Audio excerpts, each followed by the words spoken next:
Policy बाजार पर 1 करोड़ रुपए का टर्म लाइफ इंश्योरेंस केवल 450 रुपए महीने से शुरू। Wow. So China's GDP growth forecast has been cut to 2.7% by the World Bank. That's been slashed almost 50% from 4.3%. If true, it will be China's slowest GDP growth since 1962. The World Bank says that economic growth will recover in 2023 to 4.3%. But the growth slowdown is likely because of the high return of COVID cases and that the COVID outbreaks and stringent curbs are causing an economic downturn. The World Bank also says the export demand is likely to wane with weak global demand growth. Remember, of course, China, the world's second largest economy and, of course, the manufacturing hub for global companies. Joining me now is Mr. Sun Tianyun. He's a reporter, a correspondent with the official Chinese television network, joining me from Beijing. How are you seeing what's currently happening in China? Because there's so much concern about what the official figures are, just 7 deaths in 2 weeks, and what the unofficial estimates are expected to be. What can you say today on that? Well, the concern is totally understandable. China's National Health Commission says this afternoon that the most urgent task for COVID-19 prevention and control is to ensure medical supplies and services and the opening of more fever clinics, especially in rural areas. Now, the Chinese mainland reported about 2,700 new COVID cases as of yesterday, mainly in Guangdong province and Beijing, while the latter saw 5 new coronavirus-led deaths.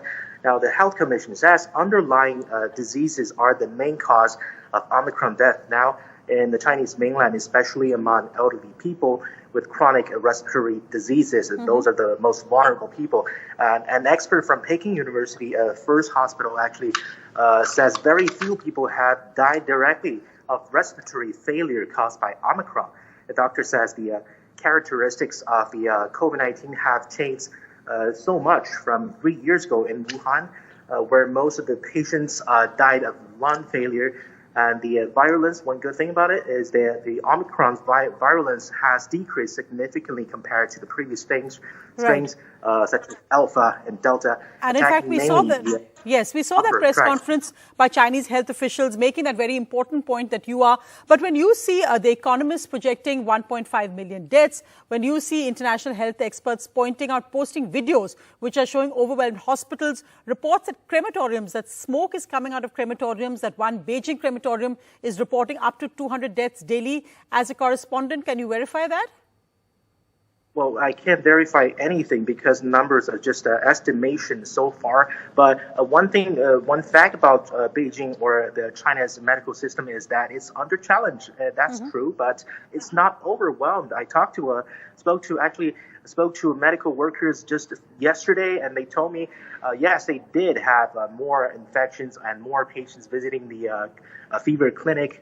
There are lines and queues, but it's not overwhelmed. People are still although it's crowded, but it's still functioning well. But we do have some difficulties getting all the medicines we need, but this concern will be over soon because everything is changing so fast. You can't say that for certain that China is doomed to have 1.5 million deaths.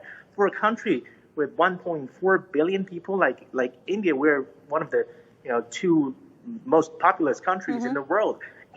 It's difficult to guard against something like Omicron. You can't see it. You can't feel it. No, exactly. But and I think when it acts, we know it for sure. Many of the same challenges we're facing, but let's just see how this unfolds. We wish you all the best, of course, in a very difficult situation to report on as well. Thank you for joining us tonight live from Beijing. Thank you.